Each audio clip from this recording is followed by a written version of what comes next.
Semua mau sehat, tapi ada yang semangat, ada yang tidak. Berarti ada yang sehat, tapi sebenarnya ada pergumulan.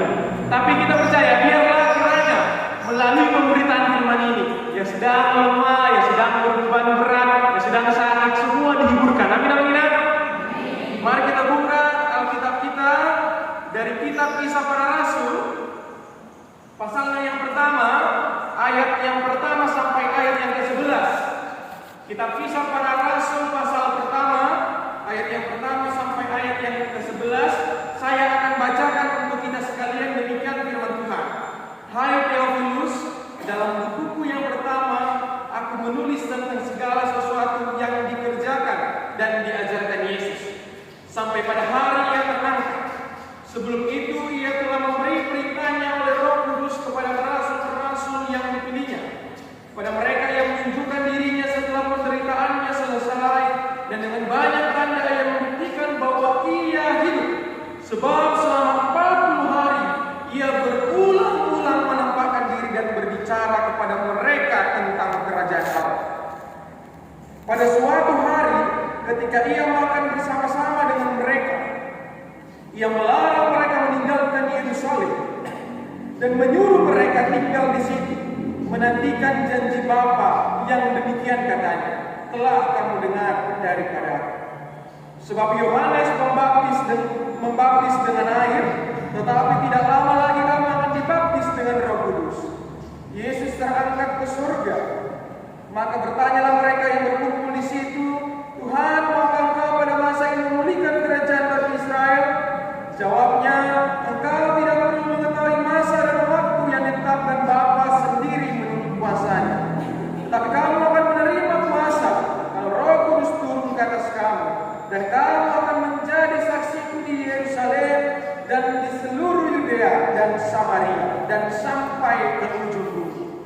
Sesudah ia mengatakan demikian, terangkatlah ia disaksikan oleh mereka, dan awan menutupnya dari pandangan mereka. Ketika mereka sedang menatap ke langit waktu ia naik itu, tiba-tiba berdirilah 2 orang yang berpakaian putih dekat mereka dan berkata kepada mereka, hai orang-orang Galilea, mengapakah kamu berdiri melihat ke langit?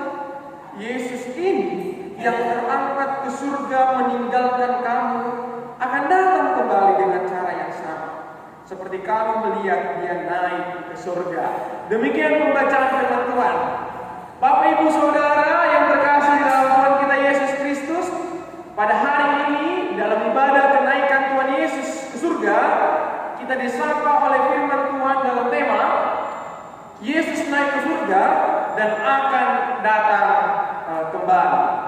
Bapak Ibu Saudara yang terkasih, sering sekali kita bisa merasa hidup kita nyaman kalau kita dekat dengan orang yang kita sayang. Hidup kita akan terasa nyaman kalau kita selalu dekat dengan orang yang bisa kita andalkan dalam kehidupan kita. Maka biasanya para suami dan istri ketika sedang berjauh-jauhan, misalnya istrinya lagi merantau ke tempat anaknya untuk marorot waktunya, maka sang suami di rumah akan merasa kesepian. Biasanya ada yang memasak, biasanya ada yang mangalopa, paradeo sukamano.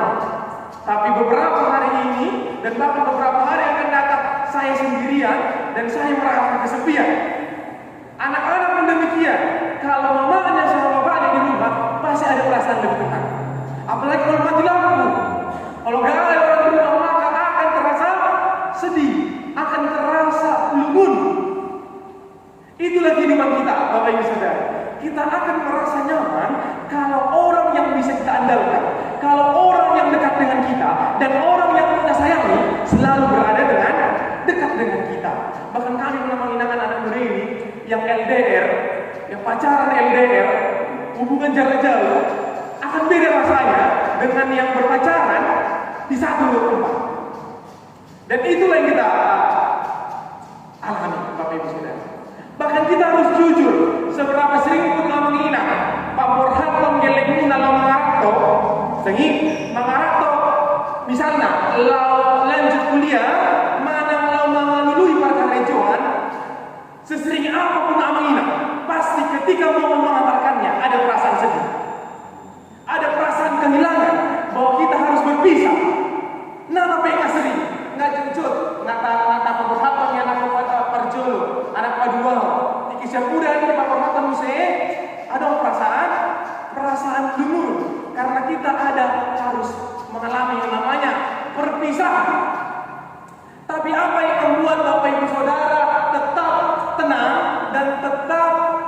tidak berlarut-larut dalam kesedihan itu. Karena ternyata ketika Bapak Ibu Amamina menghantarkan anak kalian ke perantauan, bukan untuk perpisahan selamanya, tapi perpisahan yang penuh dengan harapan. Ada harapan di dalamnya. Kalau anakku merantau, dia akan bisa belajar dengan sebaik-baiknya. Ada harapan juga. Sekalipun kami berpisah, tapi dia akan mandiri, bisa bertanggung jawab untuk dirinya sendiri. Dia bisa bekerja. Maka perpisahan itu bukan perpisahan yang harus disedihkan, karena di dalamnya perpisahan yang ada harapan di dalam. Bapak Ibu Saudara yang terkasih, demikianlah perpisahan para murid dengan Yesus. Mari kita bayangkan, murid-murid 3 tahun bersama dengan Yesus, tiba-tiba Yesus mati di salib. Mereka bingung, mereka merasa ditinggalkan, mereka sedih. 3 hari mereka sedih, Tuhan Yesus bangkit. Mereka kembali bersyukur, mereka kembali senang, kembali semangat. Tapi setelah 40 hari, Yesus pergi lagi meninggalkan mereka, naik ke surga. Ada lagi perpisahan. Udah ditinggalkan, datang lagi, ditinggalkan lagi, sampai mereka bingung. Kita baca dari Amamina, katanya mereka terus menatap ke langit, padahal Tuhan Yesus tidak kelihatan lagi. Sampai datang malaikat mengatakan, tenang, Tuhan Yesus ingin lagi datang lagi. Apa yang menguatkan murid-murid? Ternyata perpisahan murid-murid, perpisahan manusia, perpisahan orang percaya kepada Yesus yang naik ke surga, bukan karena ditinggalkan, bukan untuk meninggalkan kita. Yesus naik ke surga bukan untuk meninggalkan murid-murid, tapi untuk selalu membersamai. Bapak Ibu Saudara, saya pikir kalau Tuhan Yesus tidak naik ke surga, dia terus hidup bersama orang-orang murid-muridnya yang bisa merasakan Yesus hanya murid-muridnya. Yang bisa merasakan Yesus hanya orang Israel. Jauh kali kita ada di Indonesia kayak di Israel sana. Tapi ketika Yesus naik ke surga, dia menjanjikan rohnya supaya semua orang yang percaya bisa merasakan roh Allah bisa hadir di dalam seluruh kehidupan. Maka ketika Yesus naik ke surga, Bapak Ibu Saudara, dia tidak meninggalkan kita, tapi dia sedang hadir bersama-sama dengan kita, dan nanti akan kita rayakan di dalam momen Pentakosta. Bapak Ibu Saudara yang terkasih di dalam Tuhan kita Yesus Kristus, kenaikan Yesus bisa kita maknai dalam 3 hal. Yang pertama, bahwa kenaikan Yesus menjadi bukti bahwa dia benar-benar Tuhan. Maka ketika orang-orang Farisi, ketika orang-orang yang tidak percaya dengan Yesus mengatakan Yesus itu hanya manusia, kenaikannya menjadi bukti bahwa dia benar-benar Tuhan. Dan dia memerintah dari surga. Menarik Bapak Ibu Saudara, ketika para murid bertanya di ayat 6, Tuhan maukah engkau pada masa itu memulihkan kerajaan bagi Israel? Kalau kita baca ayat aslinya, ya hari ini pun burung-burung ingin mendengarkan firman Tuhan. Ya, ketika kita baca bahasa aslinya, itu bisa diterjemahkan. Mereka bertanya pada Yesus, Tuhan, nggak mau kau sekarang aja langsung jadi raja Israel, biar pulih bangsa kami? Tuhan, langsunglah kau jadi raja, jadi presiden di sini, supaya orang-orang takut, biar orang-orang langsung tunduk padamu. Tapi Yesus tidak melakukan demikian, karena Yesus bukan hanya raja bagi orang Israel, tapi raja seluruh dunia. Maka kenaikan Yesus ke surga menjadi tanda bahwa dia benar-benar Tuhan yang memerintah dunia ini. Bapak Ibu Saudara yang terkasih dalam Tuhan kita Yesus Kristus, maka kalau Yesus yang memerintah seluruh dunia, dia yang memerintah hidup kita, maka kalau dia yang memerintah hidup kita, jangan pernah takut. Jangan pernah takut. Kalau orang Jawa Barat sana, orang Sunda, orang Jawa Barat, mereka nggak takut karena pemimpin mereka si KDR, dia bagus pemimpin. Maka mereka tidak takut menjalani hari-hari mereka. Mereka tidak takut kalau bansos itu tidak sampai kepada mereka. Karena apa? Karena pemimpinnya bisa dipercaya. Orang Maluku Utara tidak takut karena pemimpin mereka Bu Shirley. Karena gubernur mereka orang yang bisa dipercaya dan kerjanya bagus. Maka kalau sekarang Bapak Ibu Saudara, kalau saya katakan, kalau firman Tuhan katakan pemimpinmu adalah Tuhan, maka jangan pernah takut. melodingkan memimpin dan bagian kita kan. Apalagi mau Tuhan Nina memimpin meluka dan masa-masa. Maka percaya yang punya hidup, yang berkuasa atas hidupmu, yang memerintah hidupmu, yang memimpin hidupmu adalah Tuhan. Dan itulah yang membuat kita tidak boleh menjalani hari-hari kita. Karena apa? Karena kenaikannya ke surga menjadi bukti bahwa Dia bersama-sama dengan kita, hadir bersama-sama dengan kita selalu. Maka ketika kita gagal, jangan putus asa. Di PAPP Seresot yang hari Minggu kemarin di gereja kita, saya katakan kalau gagal jangan berhenti di tempat. Kalau gagal jangan mundur. Kalau gagal jangan jatuh di tempat, tapi bangkitlah dan teruslah jalan. Karena iman itu bukan berbicara bahwa kau tahu semua di depan. Iman itu tidak berbicara bahwa semuanya akan pasti di depan. Siapa yang tahu besok kita masih hidup? Siapa yang tahu bahwa besok kita akan dapat uang atau tidak? Siapa yang tahu bulan depan panen kita berhasil atau tidak? Tidak ada yang tahu. Maka iman itu tidak berbicara bahwa segala sesuatunya pasti di depan.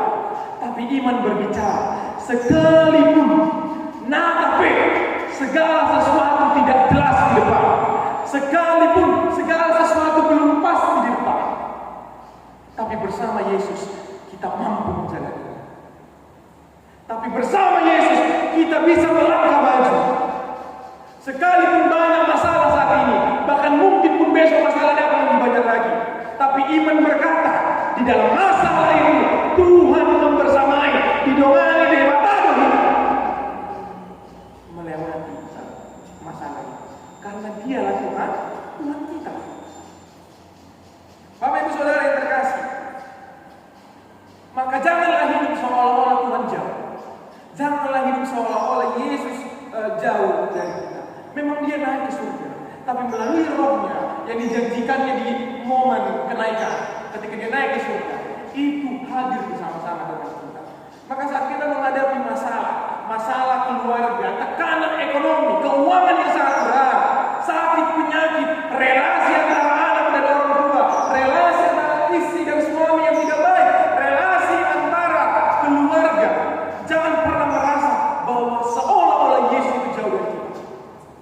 Namun di tengah-tengah masalah ini, ingatlah Yesus bersama-sama dengan kita melalui Roh-Nya yang kudus. Bapak Ibu Saudara yang terkasih, percaya dan ingat bahwa Yesus selalu memegang kendali apapun yang terjadi. Tapi pertanyaannya, mau nggak kita dikendalikan oleh Yesus?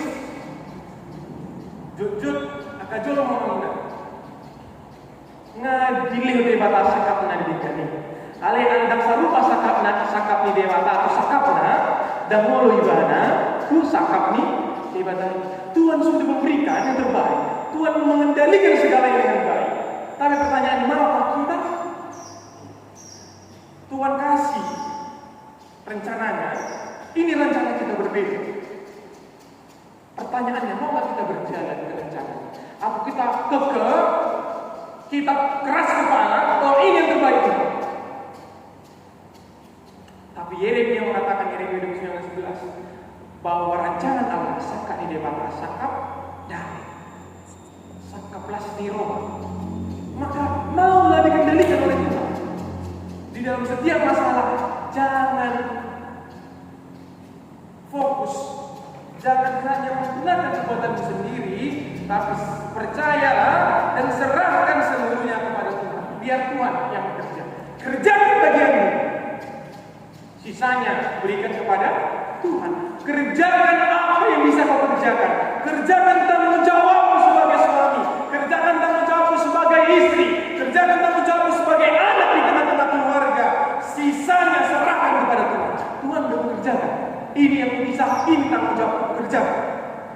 Kalaupun hasilnya tidak baik, aku serahkan semua kepada Tuhan. Aku percaya, kalaupun hasilnya tidak baik, Tuhan siapkan yang terbaik. Itu iman Kristen. Iman Kristen tidak menunggu secara pasif. Apa siapa yang menang, dan malah menunggu, dan malah menunggu. Ala ikut tondo, taulah. Kita kerjakan bagian kita, sisanya serahkan kepada Tuhan.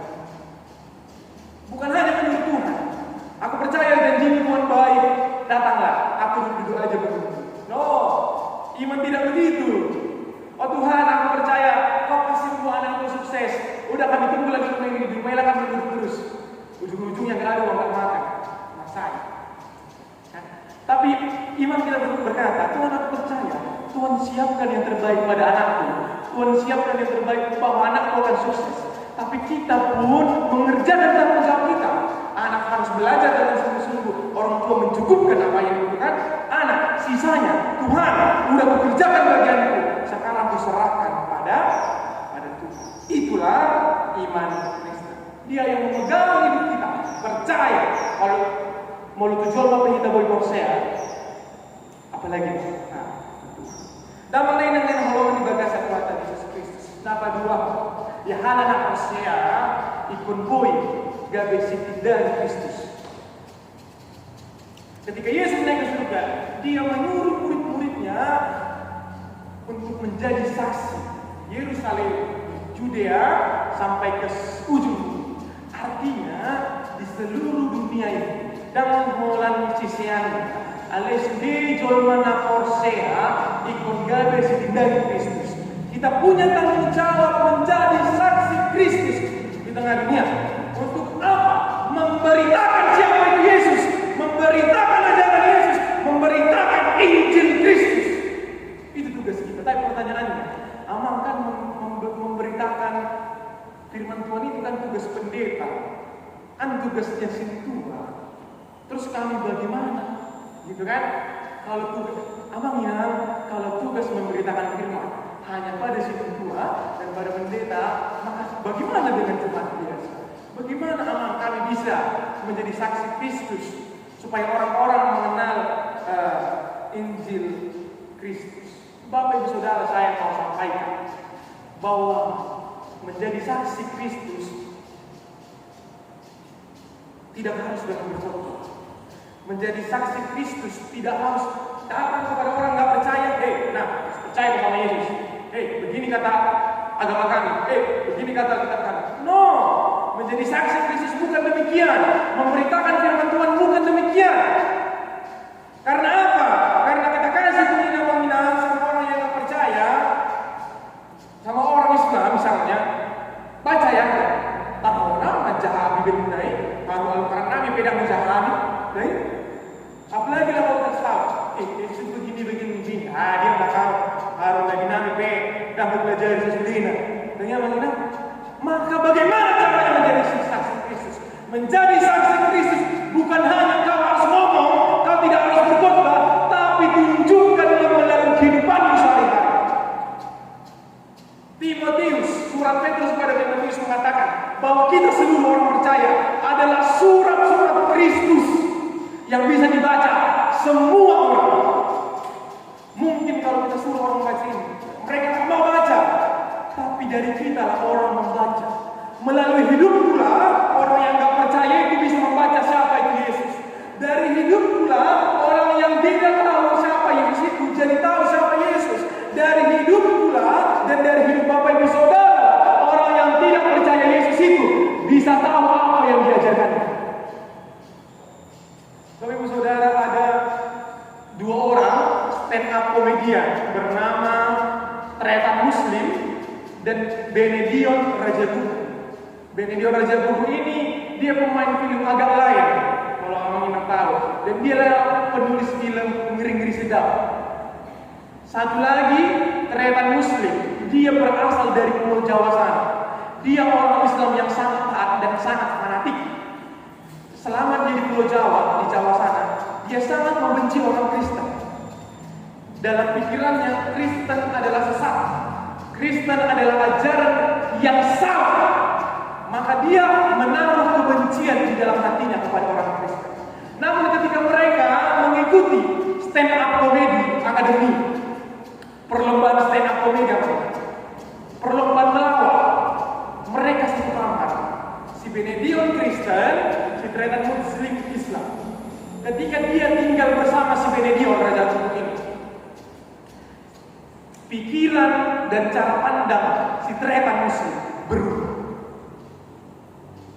Bukan karena si Benedion cerita siapa itu Yesus. Enggak. Si Bene tidak menceritakan siapa Yesus. Si Bene tidak membacakan Alkitab kepada Tretan Muslim, tapi dia hanya menunjukkan dari kehidupan. Si Tretan pernah bersaksi bahwa ketika dia mendengar si Bene berdoa, dia tersentuh. Karena ketika si Bene berdoa, si Bene pun mendoakan si Tretan Muslim.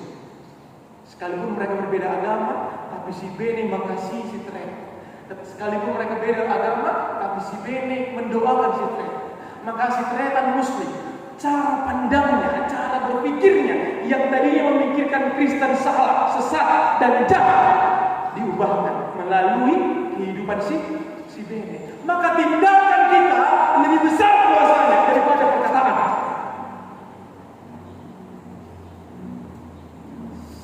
Si Bene menunjukkan kasih Tuhan itu melalui kehidupan, dan si Tretan melihat kasih Tuhan itu. Maka sebagai orang Kristen kita punya tanggung jawab menjadi saksi Kristus. Kalau Kristus itu adalah kasih, maka dimanapun Bapak Ibu Saudara berada, kasih Tuhan harus terlihat dari hidup. Kalau Tuhan itu adalah damai, maka dimanapun Bapak Ibu Saudara harus menghadirkan damai. Jangan ketika orang berantem kita datang menambah-nambahi memanas-manasi supaya meredai. Tidak, apalagi di gereja. Kehadiran orang-orang percaya harusnya membawa damai. Perselisihan tipis-tipis biasa di gereja. Perbedaan pendapat di gereja itu biasa, tapi jangan datang membuat suasana semakin panas. Kalau kita percaya Tuhan kita adalah kasih dan damai, ada orang yang berbeda pendapat yang sedang punya perselisihan, datanglah sebagai pembawa damai. Ajak berdoa, tenangkan hati dan pikiran. Jangan berbicara ketika kau sedang marah. Jangan berbicara ketika kau sedang tidak suka kepada orang-orang bicaramu, karena perkataanmu tidak akan membawa damai. Tapi firman Tuhan, jadilah saksi Kristus dalam dunia ini. Kalau Kristus adalah kasih, kalau Kristus adalah damai, maka datanglah membawa damai di tengah-tengah hidupmu, di tengah-tengah keluargamu. Kalau Kristus adalah kasih, kasihilah suamimu, kasihilah istrimu, kasihilah anak-anakmu dengan kasih Kristus. Anak-anak, kasihilah orang tuamu. Mengasihi orang tua, ini khusus anak-anak muda. Mengasihi orang tua, kau harus bilang, Ma, I love you. Ma, aku sayang sama. Pak, I love you. Pak, terima kasih. No. Mengasihi orang tua lebih besar bisa kau tunjukkan dengan kau belajar dengan sungguh-sungguh menggapai cita-cita. Tanpa kau bilang pun kau sayang sama orang tuamu, tanpa kau bilang pun kau mengasihi orang tuamu, tapi ketika engkau belajar dengan sungguh-sungguh, engkau bisa meraih cita-citamu. Orang tuamu tahu bahwa kau mengasihi mereka. Benar ya, Bapak Ibu Saudara ya? Kadang orang tua tidak membutuhkan terima kasih dari anak-anak mereka. Cukup belajar sungguh-sungguh. Cukup sukses raih cita-citamu. Karena dengan cara itu kau sudah mengucap terima kasih kepada kami tanpa mengucapkan itu, tanpa berkata terima kasih. Tapi ketika kau melakukan yang terbaik untuk orang tuamu, itulah momen mengucap terima kasih. Maka anak muda, kalau engkau sekarang anak-anak muda mengenal apalagi perempuan, kalau nggak dibilang pacarnya berarti nggak sayang. Padahal terus merasa selama pacaran udah dibilang sampai 100 kali, tapi sayang ya kau sama aku, sayang ya masih kau sama aku, harus dikatakan. Tapi sama orang tua terkadang itu nggak perlu dikatakan, tapi tunjukkanlah yang sebaik-baik. Itulah menjadi saksi Kristus. Ketika kita menyadari Kristus adalah kasih, hadirlah membawa kasih.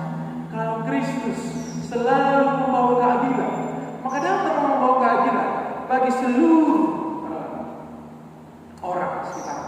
Saat itu sudah gereja. Ini pun menjadi kritik bagi kami, para pelayan, para penatua, para pendeta, calon pendeta dan sebagainya, untuk berlaku adil pada seluruh jemaat. Karena Kristus tidak membeda-bedakan orang, maka kami pun diajari untuk tidak membeda-bedakan jemaat, melayani dengan sungguh-sungguh, sebagaimana mereka harus dilayani dalam tugas tokonan para pelayan. Bapak Ibu Saudara yang terkasih, menjadilah saksi Kristus dengan sungguh-sungguh. Karena itu yang penting dari tindakan kita sehari-hari. Orang-orang bisa kata, oh ternyata Kristen itu baik ya. Oh ternyata orang Kristen itu ajarannya kasih ya. Oh ternyata orang Kristen itu selalu membawa damai. Orang-orang akan tahu siapa itu Yesus melalui kehidupan kita. Tapi Bapak Ibu Saudara, yang menjadi ironi, kita masih sering melihat pada zaman sekarang ini banyak orang Kristen yang rajin ke gereja, tapi di tempat kerjanya masih suka memfitnah, masih suka berbohong, bahkan ada yang korupsi. Ada orang yang aktif pelayanan, tetapi di rumah kasar kepada pasangan dan kasar kepada anak-anaknya. Ada juga yang terlihat rohani dalam ibadah, tetapi di media sosialnya, di dalam WA-nya kepada teman-temannya, penuh dengan hinaan dan kemarahan kepada sesamanya. Itulah sebabnya dunia sering sulit melihat Kristus, karena orang percaya sering gagal menjadi saksi. Maka kenaikan Yesus mengingatkan kita, jangan hanya rajin di gereja, jangan hanya kegiatan rohani di gereja, tapi harus tunjukkan. Karena ibadah yang sejati tidak ketika kau berada di gereja, tapi ibadah yang sejati ketika kau keluar dari gereja, ketika kau pulang dari gereja. Maka seharusnya ketika jemaat masuk, bisa penerima tamu, selamat datang, selamat beribadah, gitu kan namanya ya, di banyak gereja. Saya tidak tahu karena tadi saya masuk dari samping, bukan dari depan ya. Biasanya penerima tamu akan mengatakan ketika kita ke gereja, selamat datang awal, selamat datang Inang, selamat beribadah. Padahal seharusnya ucapan selamat beribadah itu diucapkan ketika kita pulang gereja. Selamat beribadah dalam hidupmu sehari-hari. Karena ibadah yang sejati bukan ketika kita berada di gereja. Ibadah kita yang sejati ketika kita di luar gereja. Ketika kita sudah keluar, selesai beribadah di gereja. Masihkah kita menunjukkan hidup yang beribadah itu atau tidak? Apakah ibadah itu hanya dibatasi di gereja atau tidak? Maka orang yang percaya ibadahnya bukan hanya di gereja, tapi ibadahnya yang sesungguhnya ketika dia pulang ke rumahnya, dia kembali ke tempat kerjanya, dia kembali ke lingkungannya masing-masing. Itulah ibadah yang sejati. Maka hiduplah ketika kau di gereja, tongan, di luar menunjukkan hal yang demikian. Karena itulah ibadah kita yang sejati. Kenaikan Yesus bukan hanya memanggil perpisahan, tapi juga memanggil kita menjadi saksinya di tengah-tengah dunia ini. Bapak Ibu Saudara, yang ketiga yang bisa kita pelajari dari teks kita hari ini, bahwa kenaikan Yesus Kristus memberikan kita pengharapan bahwa Dia akan kembali. Ternyata kita tidak hanya berpisah dengan Tuhan, tetapi juga kita berpengharapan seperti apa yang dikatakan oleh malaikat tadi, Dia akan datang kembali. Itulah pengharapan besar bagi orang percaya bahwa kenaikan Yesus bukan akhir cerita, sebab suatu hari Dia akan datang dalam kemuliaan. Maka ketika sekarang kita melihat di dunia ini penuh dengan air mata, di dunia ini penuh dengan kejahatan, di dunia ini penuh dengan kesusahan, kita tetap punya pengharapan bahwa Kristus yang sayang sama itu akan datang kembali, mengubah seluruh dunia. Tapi ironinya masih banyak orang yang hidup seolah-olah Yesus tidak akan datang kembali. Banyak orang yang hidup seolah-olah Yesus tidak datang kembali, mencari uang sebanyak-banyaknya dengan cara yang tidak halal, melakukan kejahatan-kejahatan dan ketidakadilan, tidak menjaga imannya, melakukan kekerasan kepada anak dan suami dan istri. Maka hiduplah dengan pemahaman bahwa Yesus akan datang kembali. Maka pertanyaannya bukan kapan Yesus datang. Kita kadang-kadang banyak orang yang berusaha meramal 2012 Yesus datang kiamat. Beberapa tahun yang lalu akan datang Yesus bulan sekian, tanggal sekian akan datang Yesus. No, pertanyaannya bukan kapan Yesus datang, tidak. Tapi pertanyaannya, ngara dia mau robo si Yesus? Ngara dia mau robo si Yesus? Apakah kita sudah siap ketika Yesus datang? Maka jangan bertanya, "Adikan ku siapa Yesus ini pada Tuhanio?" Alai suku diri, ngara dia mau robo si Yesus seperti dia? Itu dia pertanyaan yang seharusnya kita hidup, supaya kita hidup bahwa beriman Yesus akan datang ke kita. Maka di dalam penantian itu jangan menunggu dengan pasif,